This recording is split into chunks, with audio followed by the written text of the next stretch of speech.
Fresh Start podcast, fresh ideas for business and personal growth. And today, my guest is Angel Ribo from Dallas area, Dallas, Texas, and he is the CEO Confidant.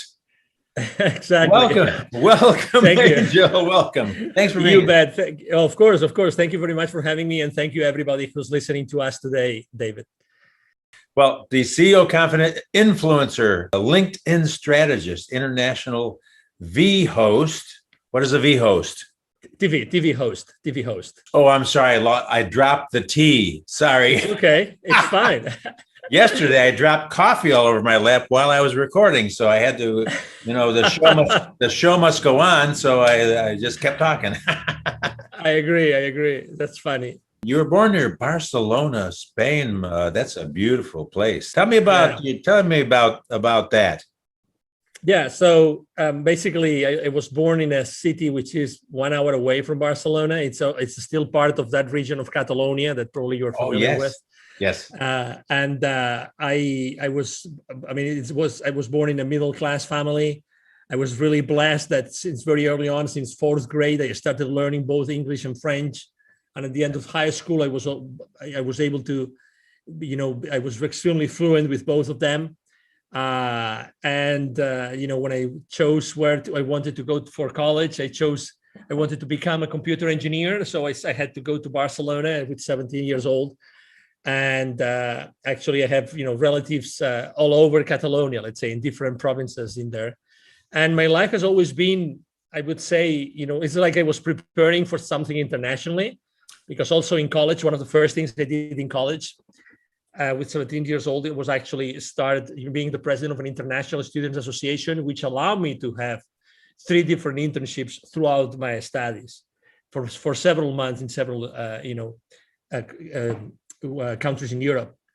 So very early on, I was I was directed in that direction. I was going into that direction of having an international life, an international experience. And my brand, the CEO Confidant, I came up with the concept when I left corporate America in 2016, because I started to count my blessings of my life, and I realized that I had worked with more than 1,500 CEOs throughout my career, helping their companies and helping to grow their businesses.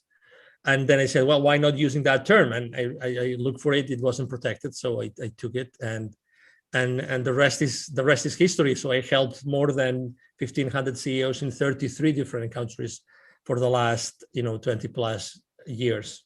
Wow. And yet you look so young. Thank you. Let me tell you why. Excuse me. The reason why I still look young, besides being extremely passionate and enthusiastic and pretty an upbeat guy, I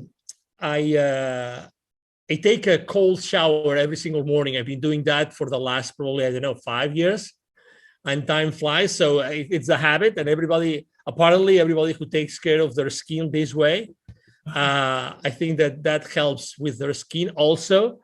I use really only like natural tested products for my skincare. I don't know, I think that the energy that goes inside of me helps me to keep all my cells young and rejuvenated. I was just telling Dave before the conversation that I used to go to Costa Rica a lot. Unfortunately, I was not able to go to the beach, not one time, although I had visited Costa Rica, I don't know, maybe 30, 40 times. But I'm sure that I will have the opportunity to go like on a different kind of trip, and to go to one of the many rejuvenation centers and experiences that you can have in Costa Rica.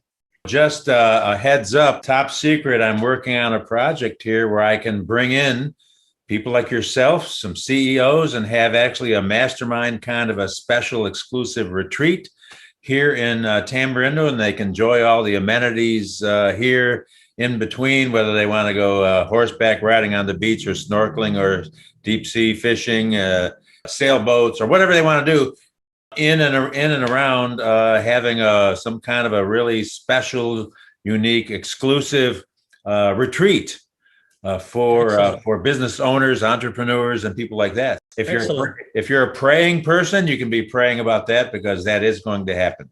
Awesome.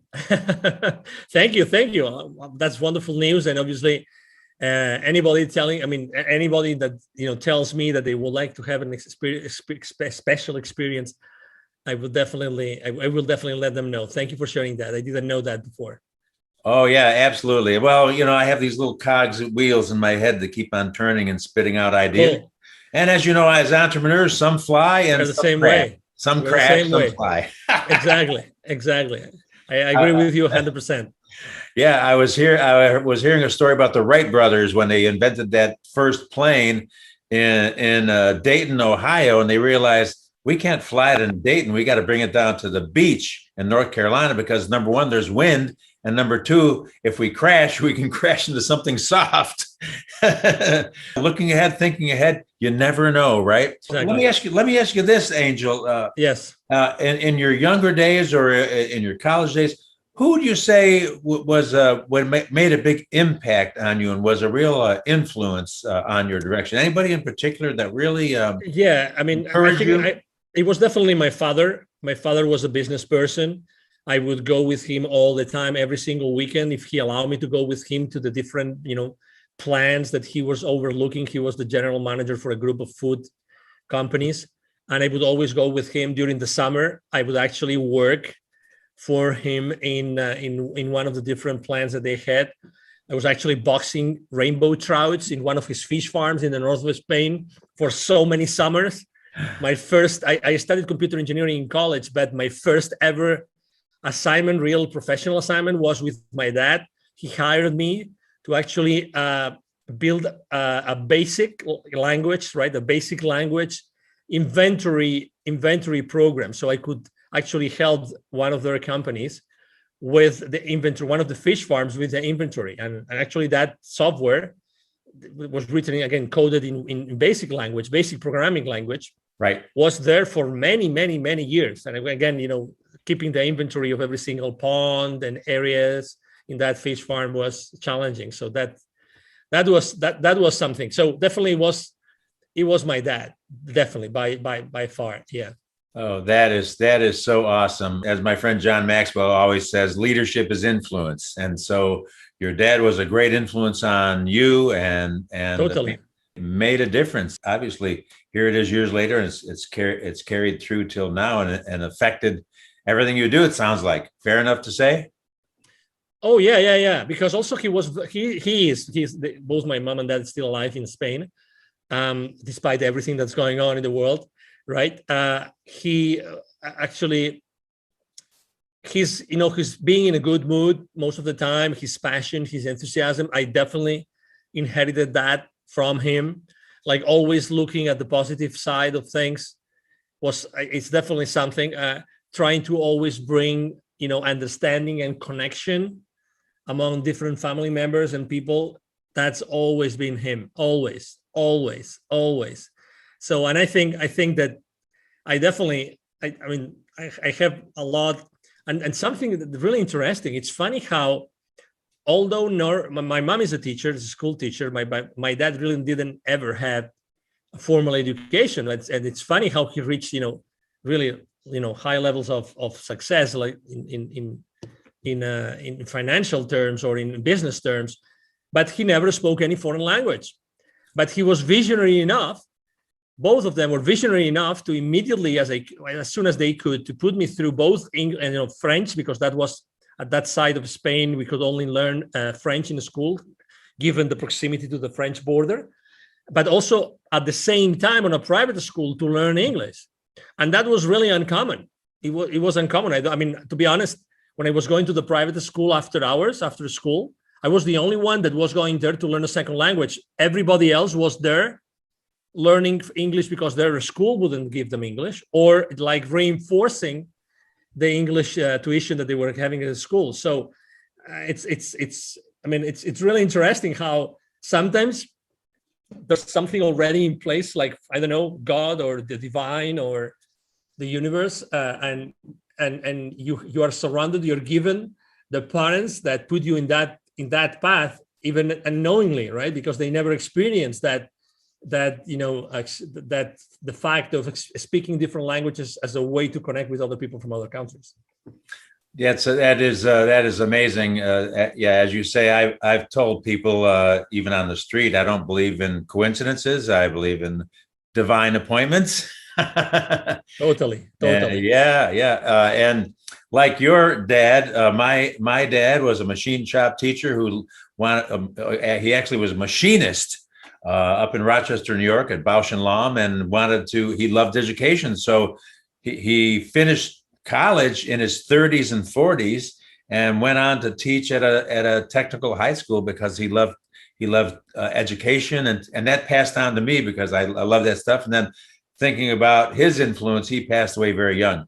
But all of my family, all the way from my Italian grandparents on down to both my brothers and sister-in-law and everybody, all entrepreneurs, business owners that started their own businesses. So I think that rubbed off a little bit on me, maybe. I love the divine appointments concept. I really love it.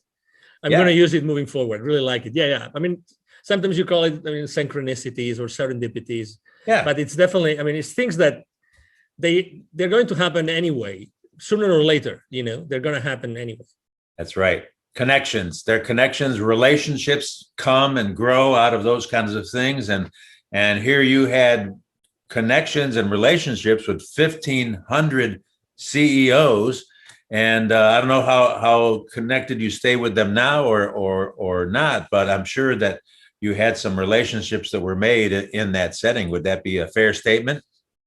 Yes, I have relationships that I developed at that time, and also when you start your own path, as a professional, as a consultant in my case, I was very respectful with the companies that I had generated the business with, but at the same time, there's something which is, besides, let's say we were talking about foreign languages as a way to connect with others, right? Right. But also when you develop certain skills and you like massive action, like the ability to continuously connect with certain people, systematically, then those abilities stay with you. Those skills are with you. So, just to give you an example, obviously, I decided when I left corporate America, it was going to be more persistent, more proactive on LinkedIn. I had only a few hundred connections on LinkedIn because you always think that, you're not going to need them. Had I known, I would have obviously pursued those connections much better or more proactively. But still, I was able to create 27,000 connections. Today, I stayed over 28,000 connections, 82% of which are with senior executives in corporations. So to your point, I think that the good thing about our lives is that you develop certain skills in certain ways and abilities to do things. The good thing is that you keep on nurturing, this skill that you were able to create at some point in your life, and you are able to use it consistently in order to develop relationships. Right now, obviously, one of the main challenges, and that's why I have a large team already working with me, is nurturing those relationships I have with the people in my network. That's the most important thing, making sure that these people, we have meaningful conversations with them, and we don't dump, any information on anything that cannot be of interest. I think that right now that everything is moving like virtual and remote, it's more important than ever to be able to just exchange online the minimum amount of information, the only one which really interests whoever you are talking to. That is exactly right. I'm speaking with Angel Ribo, the CEO Confidant, and I've got a lot more questions, so don't go away. And we're not taking a commercial break either, by the way. Just I just like to pronounce your name. I used to be one of my many jobs was the afternoon news anchor, and I get my hand slapped if I pronounce names incorrectly. Quite unlike the newscasters today who don't know who they're talking about sometimes. Crazy. But Angel, thank you. So I wanted to ask you some more questions, obviously. Tell me what the focus of your business is right now these days. Yes.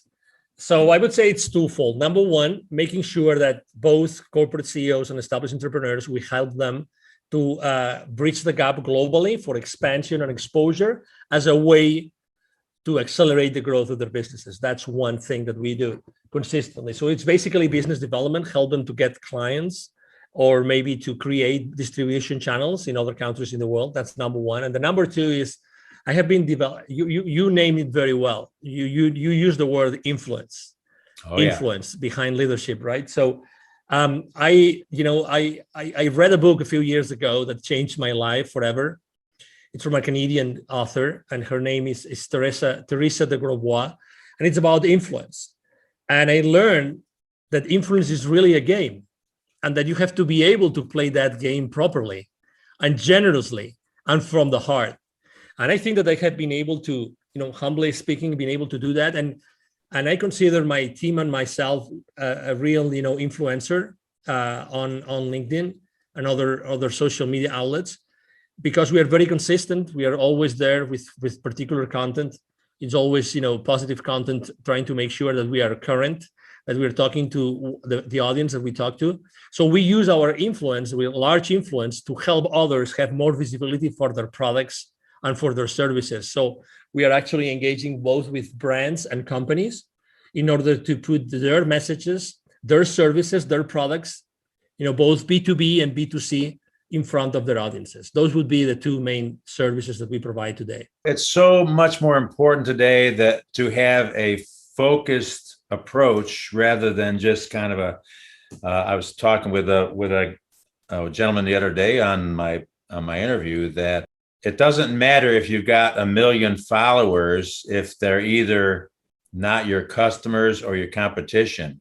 If you have 10 followers that are the right people that are either your customers or your competition, then you are reaching the right group of people you want to reach, regardless of the number that you've built it to. And so that's the whole, that's what I really enjoy about LinkedIn, because I interviewed a guy in Philadelphia that's a LinkedIn expert as well. And he taught me some of these things about my profile and how to show up and how to look. And I changed it around, and I can't believe how effective that has been with the number of people viewing my profile every week, especially now contacting me through the service that you and I use for interviews. Yep. I've got bookings up through July right now. Congratulations.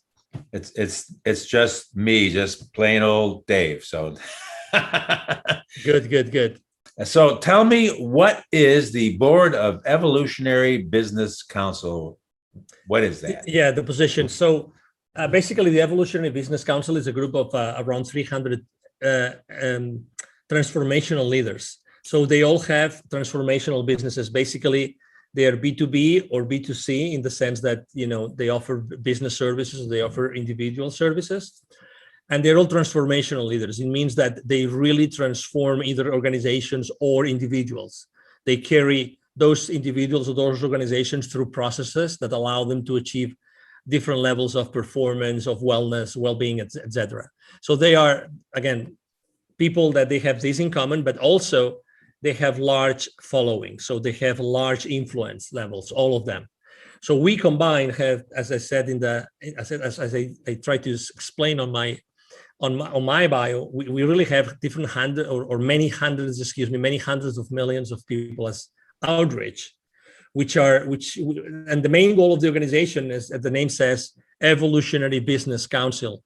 We believe that there's a better way to do business, and we believe that different areas in society need to change, and we want to be the changers. So we want to use our combined influence to do things together. That's what we want to do things together to change this world together in an evolutionary way, not revolutionary, but evolutionary way. And it happened to be at the board of that organization. I've been there for a couple of years, and that's what it means. So basically, I'm blessed with being at that level to help the organization as much as I can. That is very awesome. I like that concept of evolutionary rather than revolutionary. However, I happen to be a revolutionary. I didn't march against the Vietnam War or anything like that, but I started my own revolution. I call it the encouragement revolution. That's cool. I think that the book that I wrote was all about the power of encouragement and how we can actually learn concepts of how to encourage people with whatever their level in life is, and just put a spark of hope, put a smile on their face, just simple things that we can all do every day if we're paying attention. And that's the key, is that to be attentive. So that's my revolution. You got your evolution, I got my revolution, and it's all good. Absolutely, it is all good, and you just tapped onto something which is really important. If you realize there's so many things that are distracting us today, and it looks like the system wants to distract us, and they want to pull us in so many directions, so we cannot focus really on anything. And I remember watching this movie. It's called like The Social Dilemma. Yes, yes. Okay, if you probably watched it or seen it, it's funny how they explain the former executives of those social media companies. They explain how the main role is to distract us and to make sure that we continuously consume content that they put out there. So I think that obviously, I mean, we all like, we all, I think that the main lesson to be learned there is that, be wise with the use of your time and keep on using it to find, businesses, which I do. I found a lot of businesses on Instagram and Facebook and on LinkedIn that have served me, and that's very good. But at the same time, just be mindful of the time you spend on those social media outlets. Yeah, there's a certain waste factor involved. You can really waste time very quickly and get, literally consume your day and get way off track from your focus. So it's something to be aware of and to take responsibility for, each of us individually.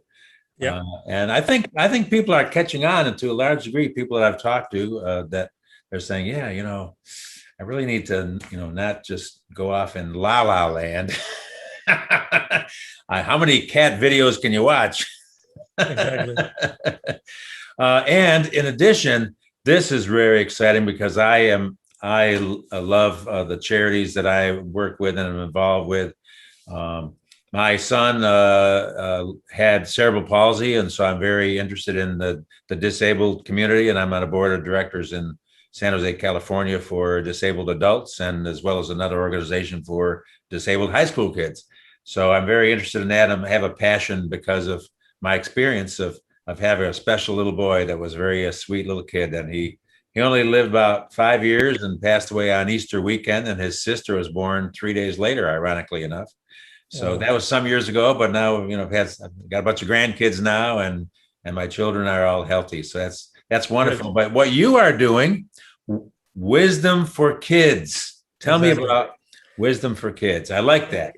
Yeah, thank you. No, thank you. So basically, a business partner of mine and friend and his father and myself, a few years ago in 2017, we started basically Wisdom for Kids. It was created because of the idea that we have all been exposed throughout our lives with the very, very, privileged people, the people, the CEOs, the people that we would close the deals with. And at the same time, anywhere you go in Latin America, including Costa Rica, of course, anywhere you go, there's pockets of poverty. In Latin America alone, there are 81 million kids, 81. It's like 3 times Texas. 81 million kids are living under conditions of poverty.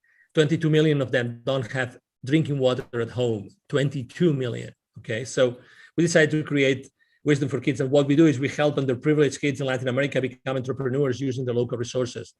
I think that, and it's very important, these last 3 words, using their local resources, because it's important to help everybody. It's important to help the people in the urban areas, in the suburban areas, but also people in the rural areas and in the indigenous communities. And depending on where you go, the levels of poverty is different. Actually, the further out you go from cities, from towns, the more poverty there is. And the maximum, the peak is with indigenous communities. I mean, they have like a 95% of the kids in the indigenous communities live under the threshold of poverty. And that's like really crazy. So we launched it after a couple of years having, a very thorough, like, how to say this, we had a couple of PhD students working actually in the concept. How could we develop a workshop that we could impact the kids, and with every single activity that we would carry in any particular territory, that this web workshop would resonate with the kids and would stay with them. So after this time with those 2 kids, we spent almost a couple of years with that. We launched Wisdom for Kids, and so far we have helped more than 1,000 kids and their families to start a journey to entrepreneurship. Unfortunately, we had to stop last year, 2020, we had, given the restrictions, we had to stop all our activities, but we are sure that we will be able to be back on the road soon.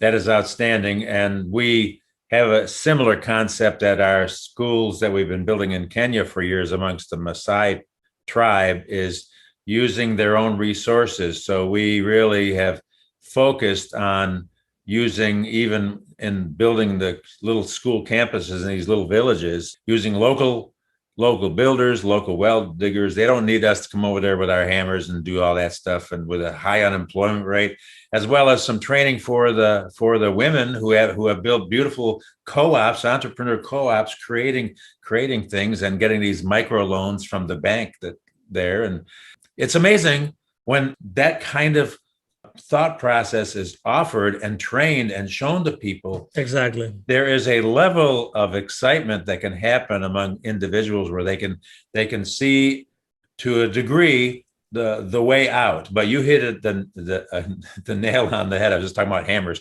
You hit the nail on the head with local resources. I'm impressed with the entrepreneurial mindset of people that don't have water or electricity, but they all got cell phones. Yeah, that unfortunately, yeah. I mean, that happens, and that shows you also. I mean, we're not there to fight, right? We're not there to fight against any culture, any habit, right?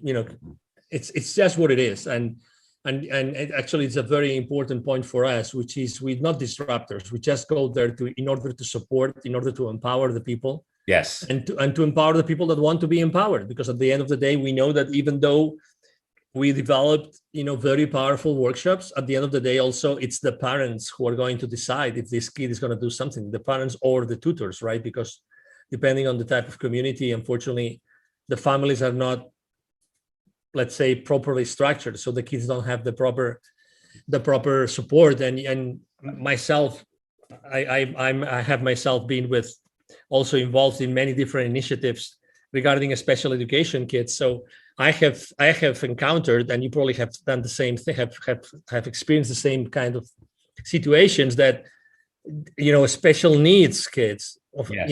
of any origin, right, when they live under the threshold of poverty, their chances of succeeding are so remote. Really, it's like, so that's why there's a specific things. And we started to partner up with other kinds of nonprofits, so that they could actually bring additional support to the areas where we go. And I just, for instance, I remember I gathered a group of kids outside an indigenous community, and I started reading them a book in English. They loved the pictures. They couldn't read in English, but I translated it into Spanish. And one of the kids that was around was next to me. He had issues with his eyesight, so he couldn't read. And you could see him, yeah. And just with a surgery, that's in a matter of weeks, he could be completely healed. So I know that his future is unfortunately challenged and jeopardized because of the origin of his family, yeah. Right? And his mother was actually literally selling, ice cream or popsicles, more ice cream, popsicles outside a particular area that was from time to time visited by tourists. So, it's extremely important that we bring awareness to what's going on in these areas, in these territories, because other people can actually help and partner up with us and do much more, so much more. Outstanding. Thank you for sharing that. Of course. How can I help you, Angel? How can I help you? Is there a website that I can refer to connect you? What can we do for you today? Yes, absolutely. The easiest way, I always try to only give like one next step, so it makes things much easier. I'm going to share my direct email address also, because it's not only like supervised by me, but also by my team, so we don't miss any message. And it's very simple. My first name is Angel, Angel. My last name is Ribo. It's 4 letters, R-I-B as in boy, O. And my email address is angel@angelribo, altogether, angelribo.com. If you write me an email there, I will be able to, direct you to do whatever you would like to do with Wisdom for Kids or with my own consulting business. Perfect. I love simplicity. Although for some reason I have 4 email addresses. I don't know what's wrong with me. Angel@angelribo.com. That's RIBO. And also as you may or may not be aware, I always ask this question because I do. And that is, I know you did the fish thing, the trout ponds. What was the very, very first job you did when you were a kid? Anything at all? I think that, I mean, of really the first, yeah. I mean, besides the boxing rainbow trouts, Yeah. on those white boxes, so you could and pour ice on top of them so they could be sent to the local market. That was quite an experience, and I still remember how much I was being given for every single box I was boxing. That's funny. And the coding, probably after that was already when I went to college. Actually, I started to work, in Europe or in Spain particularly, things are not as structured as here in the US. So to get a job while working, it's very difficult. And I was able to actually, through a friend, to get a job in the same school, in the same computer engineering school. So I was always working at the same time. And there, what I was doing, and you will remember those old, programming, all those like Office applications, Word Perfect. Do you remember Word Perfect? Oh, yeah. Do you remember Lotus 1-2-3? Oh, yes. And DOS, DOS, exactly. Disk operating system. So I was the guru in that particular university. And in my school, I was the guru of Word Perfect. Oh, and wow. I remember I gave literally over 100, trainings to the administrative staff of the university. So I had a lot of fun. I mean, I think I've always wanted to, for money or without money, but I've always wanted to serve, and I've always wanted to like be a little bit ahead of my own game. So that's a great question, because typically we not always think about how to generate wealth, and also how to sharpen your own pencil, right? How to sharpen your own tools. So right. you systematically make, growth when you are a kid. Right now, it's a little bit different. For instance, typically I like to have my kid listen to my podcast interviews. I like to have my kid listen into my business calls. So, and again, maybe trying to follow the same model that I follow with my dad. My business is different to what my dad used to be, but still, I think that kids today need leadership. They need leadership. They need to be out of the streets. They need to be out of drugs and many other things that are happening in our world, unfortunately, today. And I'm sure that you have seen a lot of that while you were still in the US, in California, and unfortunately. So I'm very sensitive about that too. So again, I think that the earlier we can give certain responsibility levels to our kids, I think it's a great thing to do. Well said. Well said. My mind was whirring there, thinking about passing on oral tradition, training, and giving your kids a head start, really. Like the credit card commercial, priceless. Exactly. Some things, regardless of data, some things cannot be measured, and that is one of them. Totally. Angel Ribo, my guest, thank you so much for being with me today. A real treat for me personally, and great to get to know you. I'm sure that we will connect again and maybe do some we will do some great things together in the future for the benefit of all, and just keep on passing along what needs to happen, what our gift is and what we're able to do, and be just a cog in the wheel if that's what it takes. But appreciate you, man. Thank you so much for being here. Count on me, Dave. Anytime. Thank you. Thanks.